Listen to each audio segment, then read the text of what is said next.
যা কথা অন্যদিকে চলে যাবে। ফেরেশতাদের কথা ছিল আল্লাহ আল্লাহ নুন আপনার খাবে, গুণ গাবে না। কিন্তু আল্লাহ আমাদেরকে তৈরি করছেন। ফেরেশতাদের অনুরোধ ছিল ফাজা আল্লাহুম দুনিয়া, আয় আল্লাহ এদেরকে দুনিয়া দিয়া দেন। ওয়াজা আল্লানাল আখেরা, আমাদেরকে আখেরাত দিয়া দেন। আল্লাহর জবাব ছিল আউফাদ্দিলুকুম আলা মান খালাকতু বিয়াদিয়া, আমি কি তোমাদেরকে শ্রেষ্ঠত্ব দিব ওদের উপরে যাদেরকে আমি দস্তে কুদরত দিয়ে অস্তিত্ব দিছি। তো ফেরেশতারা জিজ্ঞাসা করছে আল্লাহ আপনার সিদ্ধান্ত কি?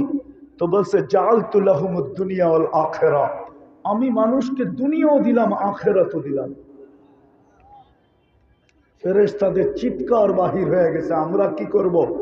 তো আল্লাহর জবাব ছিল আনতুম তাবউন লাহুম তাস্তাখদিমুনাহুম, তোমরা মানুষের অধীন সেবা করবে, সেবা।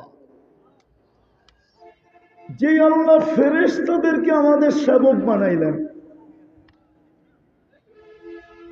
ওই কথা ঘুরা ফিরা ওইখানেই। ওই আল্লাহকে আমরা কতটুকু মানি,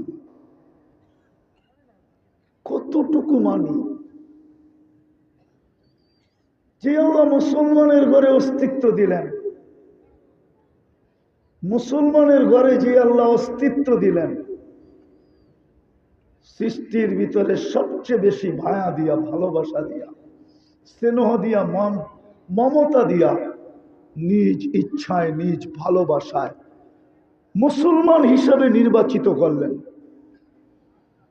দুনিয়ার মানুষ যদি দুনিয়াতে নির্বাচিত হওয়ার জন্য এত লালায়িত থাকতে পারে, ও যুবক একটু বোঝো, দুনিয়ার মানুষ যদি দুনিয়ায় নির্বাচিত হওয়ার জন্য এতটুকু লালায়িত থাকতে পারে, আর নির্বাচিত হওয়ার পরে যদি এত খুশির মিছিল বাহির করতে পারে, নিজের উপরে ফুল ছিটাইতে পারে, মিষ্টির দোকান খালি করতে পারে, দুধ দিয়া গোসল করতে পারে, ও যুবক তোমাকে তো আল্লাহ নির্বাচিত করলো মুসলমান হিসাবে।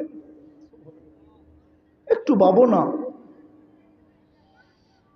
মুসলমান হিসাবে তো আল্লাহ তোমাকে নির্বাচিত করলো। দুনিয়ার মানুষ তো নির্বাচিত হয় দুনিয়ার জনগণের মাধ্যমে, তুমি তো নির্বাচিত হইলে আল্লাহর মাধ্যমে। দুনিয়ার মানুষ তো নির্বাচিত হয় কি বলে এটাকে, ইলেকশন কমিশনারের মাধ্যমে। তুমি তো নির্বাচিত হইল স্বয়ং আরশের উপরে আল্লাহর কুদরতের মাধ্যমে। একটু ভাবো না, ওই ইসলামের আদর্শ তোমার ভিতরে কতটুকু, আমার ভিতরে কতটুকু? মুসলমান হিসাবে যে অস্তিত্ব নিতে পারলাম, মা বোনদেরকেও জিজ্ঞাসা করব যে ইসলামের আদর্শ আমাদের ভিতরে কতটুকু, কতটুকু ইসলামের আদর্শ। আমি কিন্তু শেষ জায়গায় পড়ায় কাছাকাছি চলে আসছি, উঠাউঠি না করি, কেননা আমি এই অঞ্চলে প্রথম, তো আপনাদের এখানে প্রথম।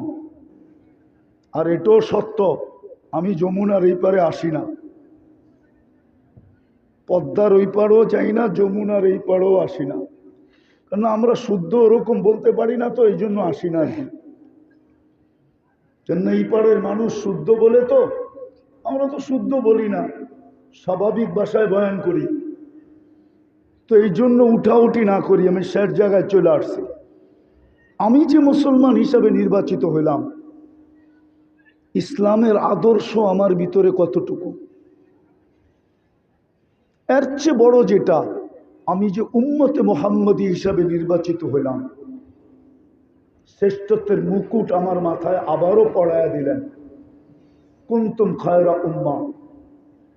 কুদরতি হাতে যে আমাকে নির্বাচিত করলেন, আর নিজের জন্য নির্বাচিত করলেন। কার জন্য? কার জন্য? আল্লাহ নিজের জন্য আপনাকে আমাকে নির্বাচিত করছে। হ্যাঁ, আমি দেখাইতেছি, বলেন তো, সাক্ষী ছাড়া কি কেস চলে? চলে না? সত্য তো? সভাপতি সাহেব কি বলে, সাক্ষী ছাড়া কেস চলে? যদি সরকার বাদী হয় তাও সাক্ষী লাগবে? জোরে বলেন। সাক্ষী লাগবে, বুয়া সাক্ষী হইলেও লাগবে। কালকে যে কিয়ামতের মাঠে আল্লাহ বিচার কাজ শুরু করবেন, বিচার করবেন, আদালত বসাবেন, ওইখানে সাক্ষী ছাড়া আদালত চলবে তো চলবে কি করে?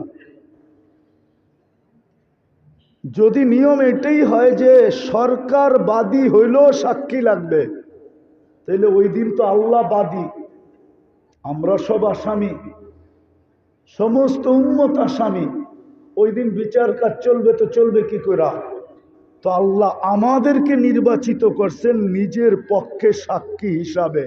তারপরে কোরআনে ঘোষণা দিয়েছেন সুহাদা আলান নাস, উম্মতে মুহাম্মদী কিয়ামতের দিন আমি তোমাদেরকে আমার পক্ষে বিচার কার্য চালানোর জন্য, নিয়ম বহির্ভূত যেন না হয়, নিয়মের বিরোধিতা যেন না হয়, আমি তোমাদেরকে আমার পক্ষে কিয়ামতের দিন আমার পাশে সাক্ষী হিসাবে দাঁড় করাবো। তারপরে বিচার কাজ শুরু করব।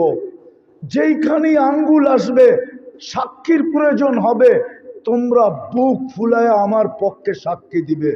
এই জন্য বুখারী শরীফে আছে, নূহ আলাইহিস ইসলামের উম্মত আঙ্গুল উঠায় দিবে, বলবে নূহ নামে আমাদের কাছে কেউ আসে নাই। আল্লাহ বলবে নূহ সাক্ষী, তা আমাদের দিকে ইঙ্গিত করবে, আমরা শোনায় দিব সূরা নূহ পড়া।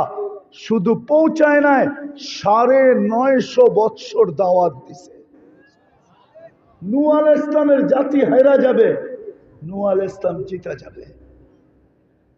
ওই নবীর আদর্শ আমাদের ভিতরে কতটুকু?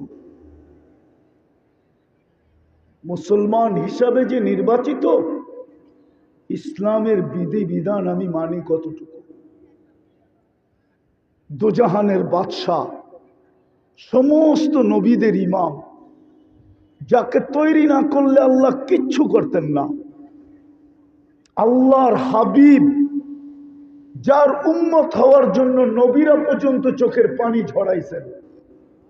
বদায়া নেহায়া কিতাব উঠাইলে দেখা যায় কয়জন নবী অনুরোধ করছিলেন যে উম্মত বানায়া দেন। কারণ আমাদের আলোচনা আসমানি এরকম কোন কিতাব নাই যার ভিতরে আমাদের আলোচনা না ছিল। এরকম কোন নবী আসে নাই যার মুখে আমাদের আলোচনায় পঞ্চমুখ না ছিল। ওই রসুলের উম্মত, যাকে আল্লাহ নিজের জন্য নির্বাচিত করলেন, ওই রসুলের আদর্শে আমি কতটুকু আদর্শবান,